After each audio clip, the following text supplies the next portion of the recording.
Shalom Bapak Ibu Saudara yang dikasihi Tuhan. Saya percaya saat hari ini setiap kita terus menjadi pribadi yang haus akan Tuhan, haus akan hadirat Bapa. Dan saya percaya bahwa setiap kita pagi hari ini mau menjadi pribadi-pribadi yang jauh lebih baik, menjadi pribadi yang taat akan Tuhan. Dan setiap kita mari bawa persembahan kita, bawa rasa syukur kita ke dalam hadirat Dia yang kudus. Terima kasih Tuhan Yesus.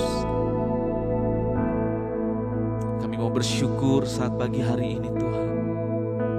Penuhi setiap kami dengan hadirat-Mu yang kudus.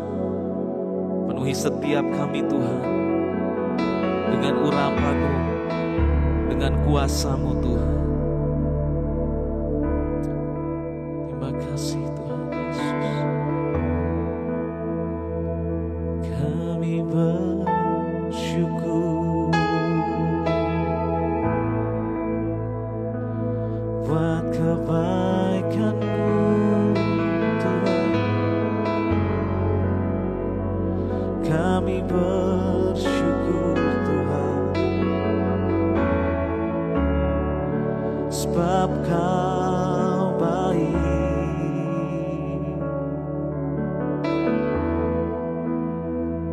Ku mau menyembah-Mu Yesus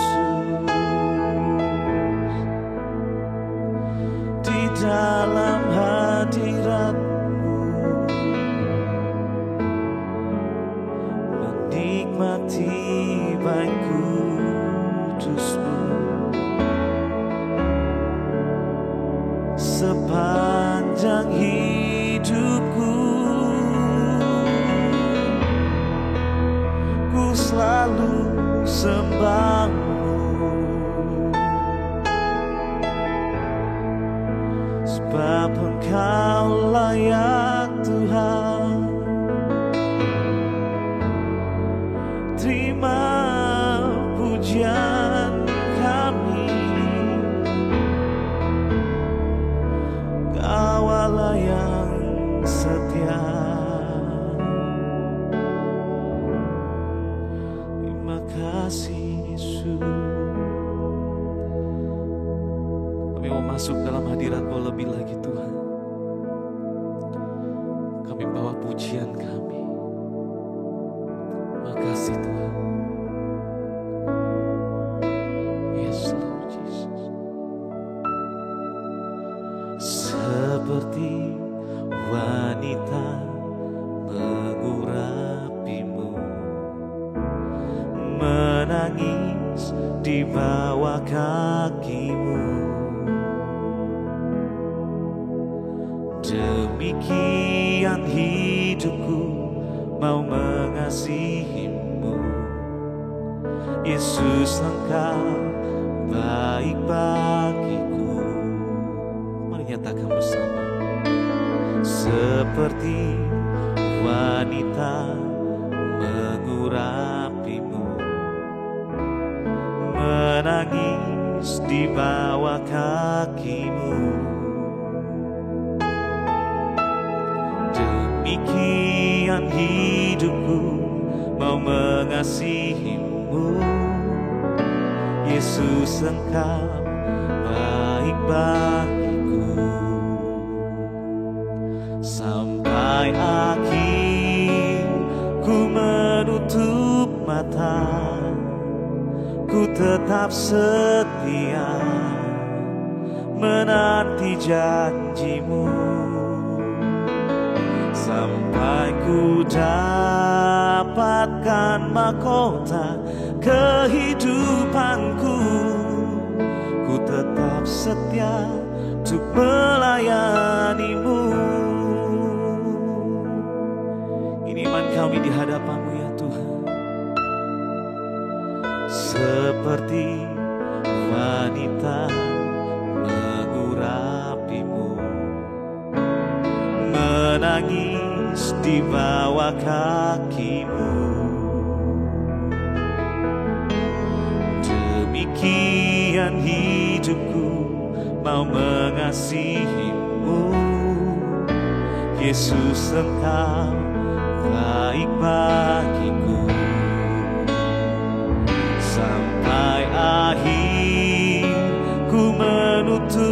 mata, ku tetap setia menanti janjimu, sampai ku dapatkan mahkota kehidupanku. Ku tetap setia untuk melayanimu sampai akhir. Ku menutup mata, ku tetap setia menanti janjimu, sampai ku dapatkan mahkota kehidupanku. Ku tetap setia untuk melayanimu sampai akhir. Ku menutup mata, ku tetap setia menanti janjimu, sampai ku dapatkan mahkota kehidupanku. Ku tetap setia untuk melayanimu sampai akhir. Ku menutup mata, ku tetap setia menanti janjimu, sampai ku dapatkan mahkota kehidupanku. Ku tetap setia untuk melayanimu. Mari lebih sungguh katakan,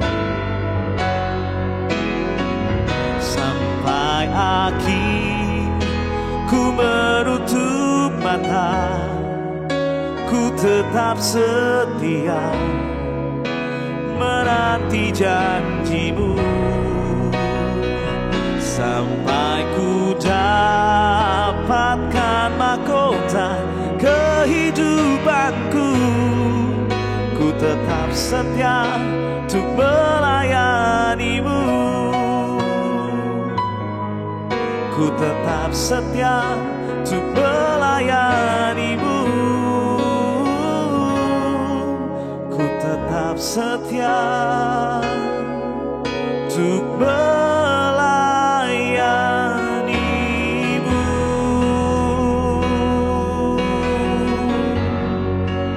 Ku kan setia selamanya, Yesus.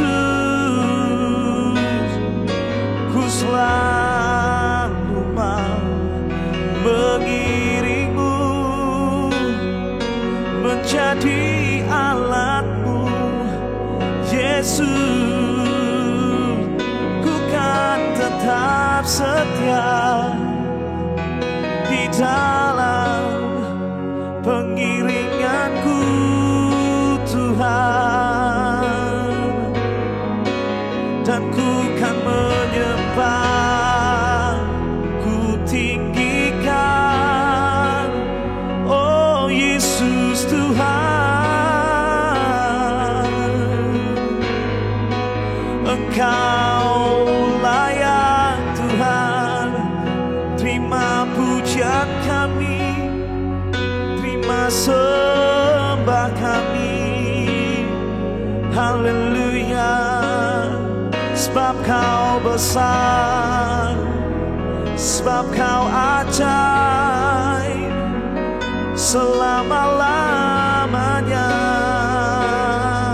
Oh, ku kan menyembah, ku kan meninggikan namamu, Yesus. Haleluya, terima kasih Tuhan, terima kasih Yesus. Haleluya, Engkaulah kekuatan kami Tuhan, Engkaulah pengharapan kami. Terima kasih.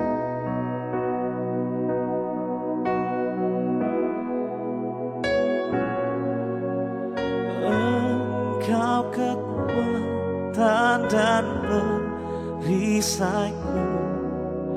Kepadamu Rohku berserah. Kaulah Tuhan hasrat hatiku, ku rindu menyembahmu. Engkau kekuatan, Engkau kekuatan dan perisaiku. Kepadamu Rohku berserah.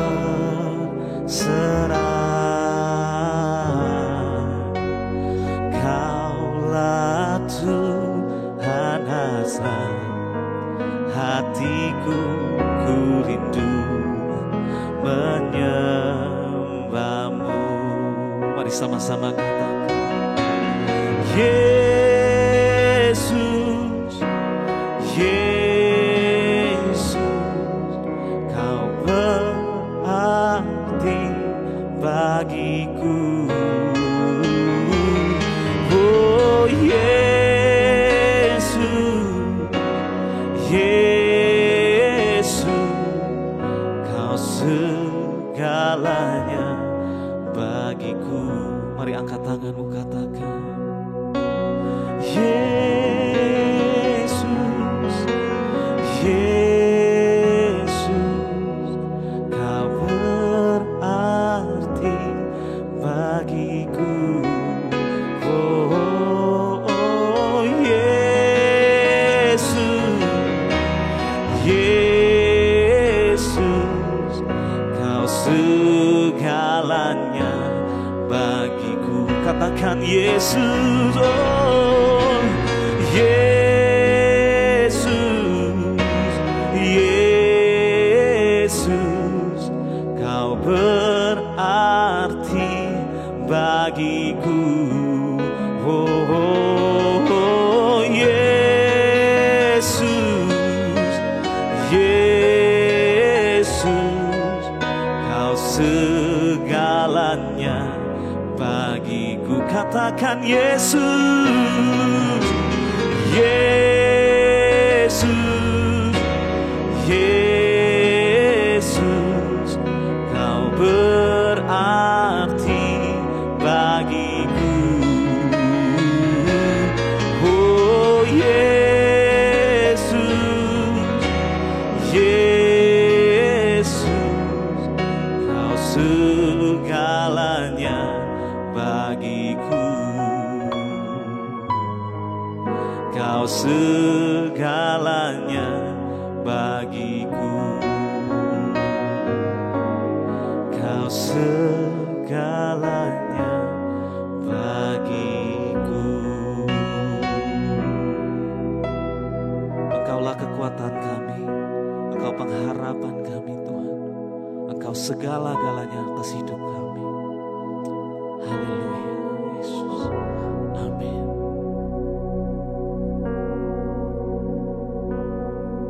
Shalom jemaat yang dikasihi Tuhan, senang sekali saya Pendeta Rubin Adi Abraham bisa menyapa Anda di dalam ibadah doa pagi pada hari ini.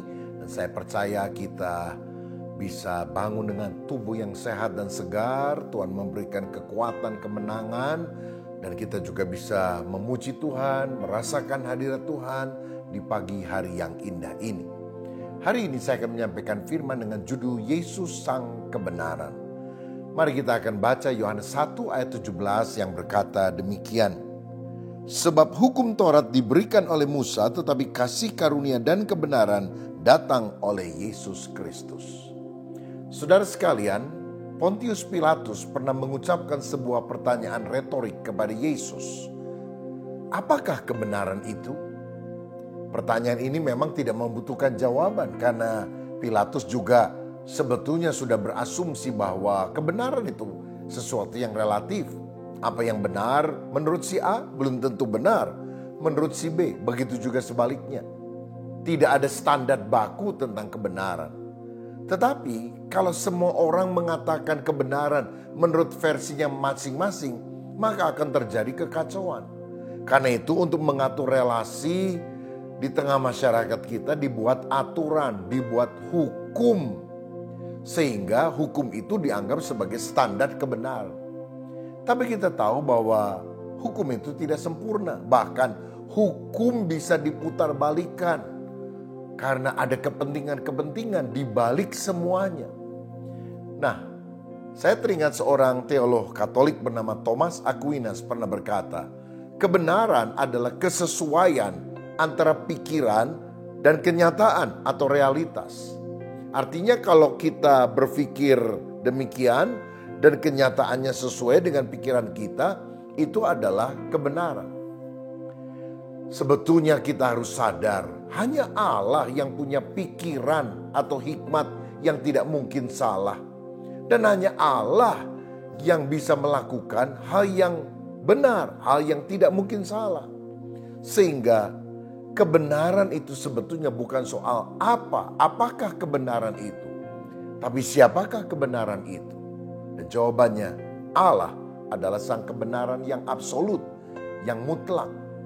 Nah, Allah telah menjadi manusia, namanya adalah Yesus. Berarti Yesus adalah sang kebenaran. Dalam Yohanes pasal yang ke-8, kita pernah mendengar kisah ada seorang wanita yang kedapatan berbuat zina, dan orang-orang Yahudi menangkap dia dan siap merajam dia dengan batu. Lalu mereka menguji Yesus. Menurut hukum Musa dia harus dirajam dengan batu. Tapi bagaimana kata kamu? Kamu kan seringkali mengajarkan kasih. Saudara-saudara, sebelum Yesus menjawab, dia melakukan sesuatu yang menarik perhatian orang lain. Dia membungkuk dan menulis di tanah dengan jarinya. Tidak ada orang yang tahu apa yang ditulis di sana. Tetapi setidaknya waktu Yesus menuliskan di tanah dengan jari itu, dia mengingatkan orang Israel. Kamu ingat gak siapa yang pernah menulis hukum Allah atau 10 perintah di Gunung Sinai dengan jarinya sendiri? Jawabannya adalah Allah. Allah adalah pribadi yang pernah menulis 10 hukum dengan jarinya. Dan Yesus ingin berkata, akulah sang pembuat hukum. Akulah yang menulis 10 perintah itu dengan jariku. Dan engkau mau menguji aku soal mana yang benar?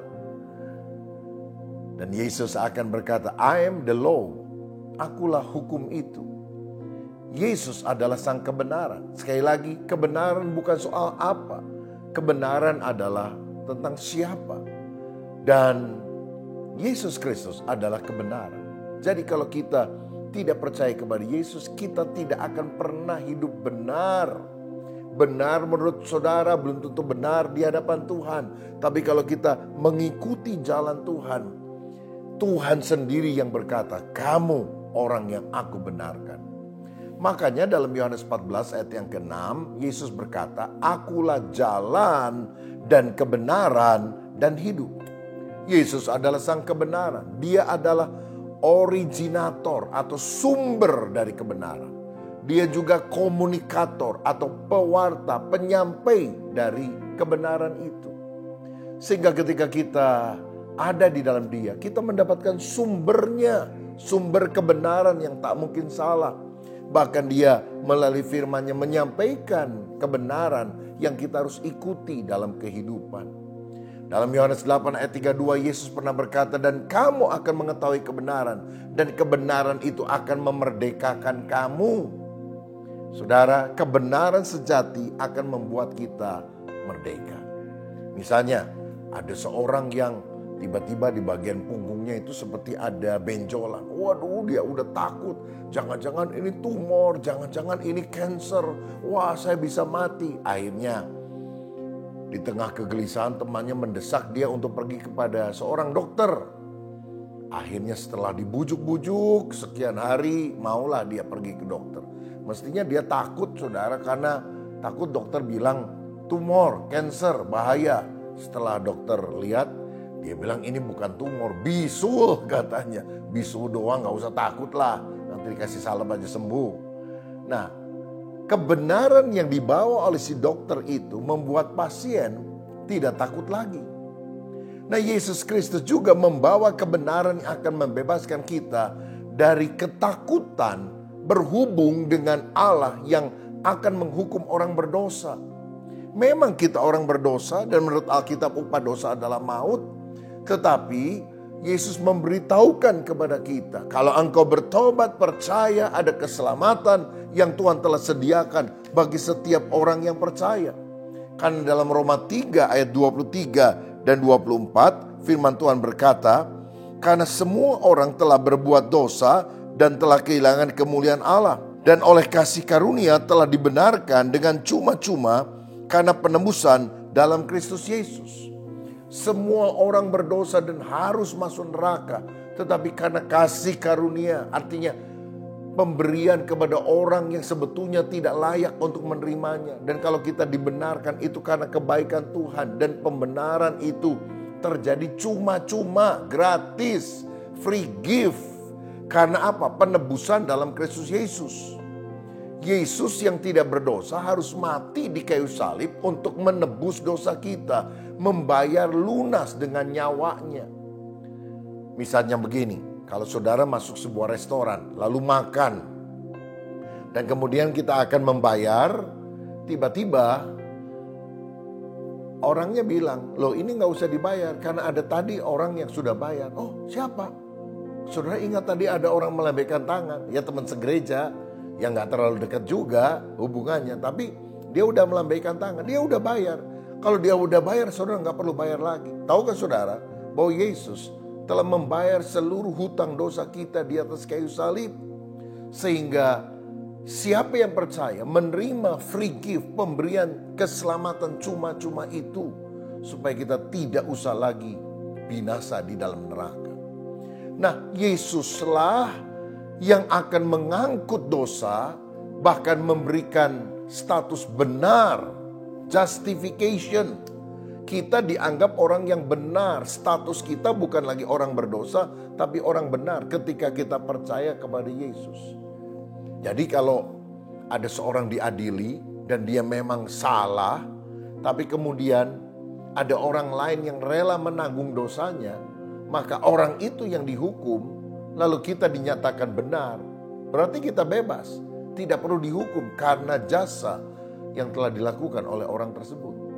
Nah, di dalam Kristus kita sudah dibenarkan.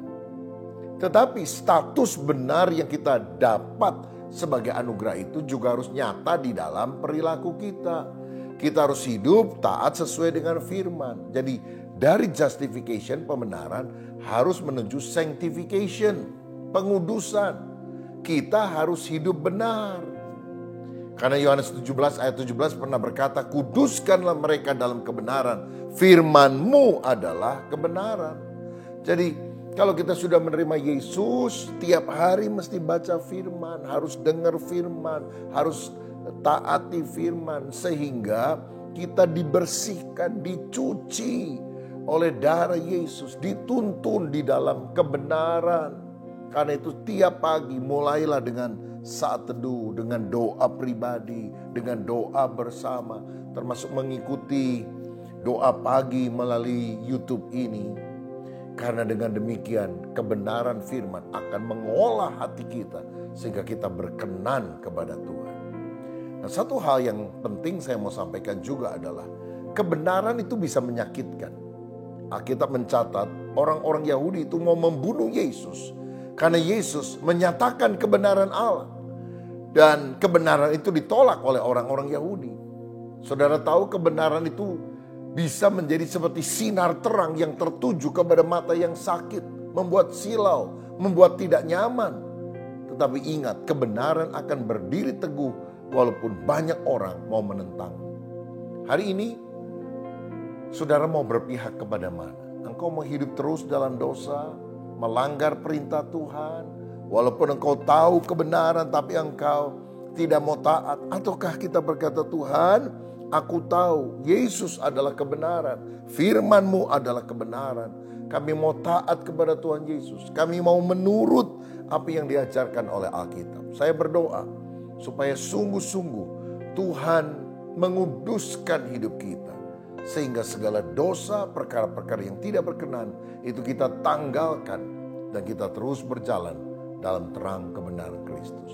Siapa di antara saudara yang pagi ini mau berkata, Tuhan, luruskan jalan hidupku. Aku tidak mau mengambil jalan yang serong, jalan yang menyimpang, tapi jalan kebenaran. Mampukan aku Roh Kudus, sehingga apa yang diajarkan oleh Yesus, sungguh-sungguh aku bisa kerjakan karena kekuatan Tuhan. Kalau itu doa saudara, taruhlah tanganmu di dada. Mari kita berdoa. Bapa, terima kasih kami telah menerima kebenaran firman-Mu. Kami tahu Yesus adalah kebenaran sejati dan mutlak yang harus kami ikuti.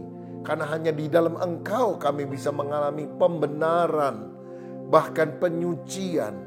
Dan akhirnya kami akan mengalami pemuliaan ketika Kristus datang menjadi Raja selama-lamanya atas alam dunia ini. Tuhan, kalau pikiran kami tidak benar, perkataan kami tidak benar, pendengaran kami, sikap langkah hidup kami tidak benar, ampuni kami, basuh kami dengan darah Yesus. Dan biarlah hari ini Tuhan membenarkan hidup kami, dan kami mau berjalan terus sesuai dengan kehendak Tuhan. Berkat-Mu atas kami ya Bapa, di dalam nama Tuhan Yesus kami berdoa. Haleluya. Amin. Saya berdoa juga untuk saudara yang sakit, biarlah Tuhan menjamah hidup saudara.